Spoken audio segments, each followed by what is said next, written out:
Hello YouTube, it is I, the Master of Metroids, and I said in my previous video that I would try to record footage of Virtual Boy in action, and I failed miserably in doing that. I couldn't even get a picture on the screen, so I decided that there was no point in trying anymore, and I decided instead to make a video detailing the making of the Virtual Boy. I'm giving you a mini lesson on history, and I think that it's really important to know where a game's console comes from before you can really enjoy it and know its past. I think it's really important to be able to do that. So, I'll start by saying that Virtual Boy was released in 1995 in the shadow of its bigger cousin, the 64. And everything started when a firm, whose name I forgot, approached Nintendo with this 3D technology. And the maker of the Game Boy, Gunpei Yokoi, saw the potential for this and said, you know what, let's jump on this. Let's harness what it can do. So they signed the papers, and the technology was theirs. The problem was that to be in order to be efficient, they could only use red to display images. Hence, the Virtual Boy's red color, not outside color only.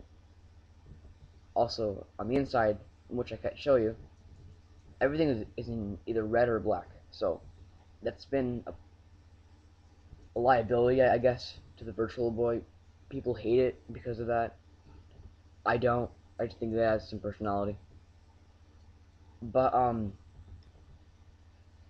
the real problem was that Nintendo had at the time only the Super NES and the Game Boy, the original brick, out on the market, and they were pressured, I guess, to put something out. So they approached Gunpei, who was working on the Virtual Boy, and they said, "Get it done quickly." And what ended up coming out was this, the Virtual Boy. And some might argue that it was not complete when it came out. I agree that it was not complete. I think that it was really just Nintendo trying to put something out on the market. So it's really just I guess something that could have been a lot better. Not that it wasn't already awesome, but that it could have been a lot better. So that was all just because of corporate epic failness, I guess. So yeah, that's the Virtual Boy's history in brief. Now I'll show you the hardware. This is the headpiece itself. You put your face right here into this eye shade, and you can see what's going on um, through these little boxes, I guess you can call them.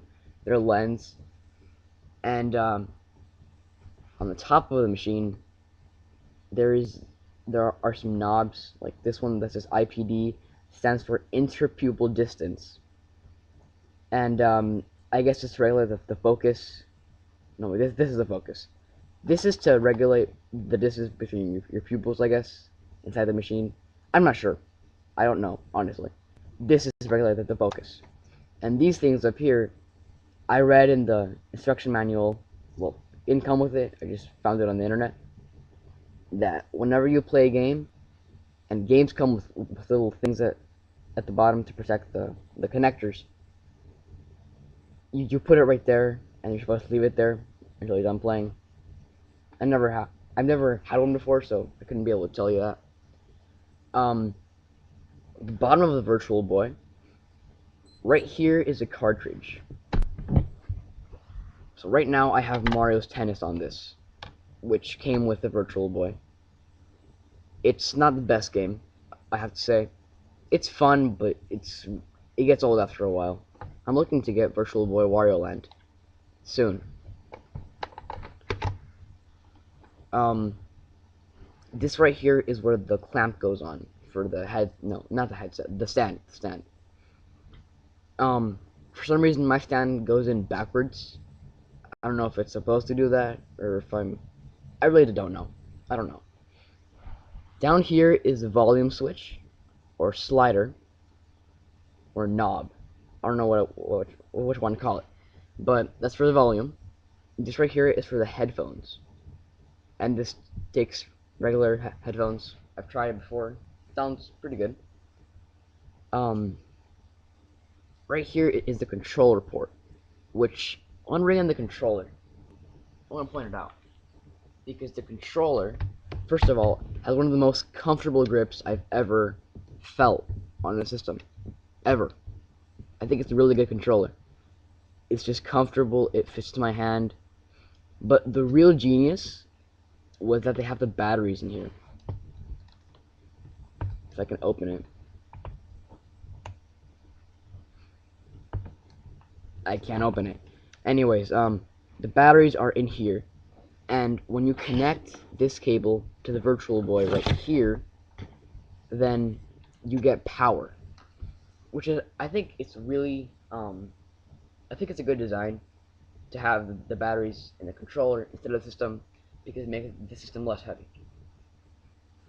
Um, the last thing that I want to point out on the bottom of the system is this. I don't know if you can see it, but down here it says EXT. This was meant to be an EXT port. And the idea was that you could connect two Virtual Boys and play two-player games. But since the Virtual Boy has such a since the Virtual Boy had such a short lifespan, it never came to fruition. I mean, you could make one if you really wanted to, out of some, I think it was Game Boy link cables. I'm not sure, but it is possible to find two copies of Waterworld and build the connection and try to play.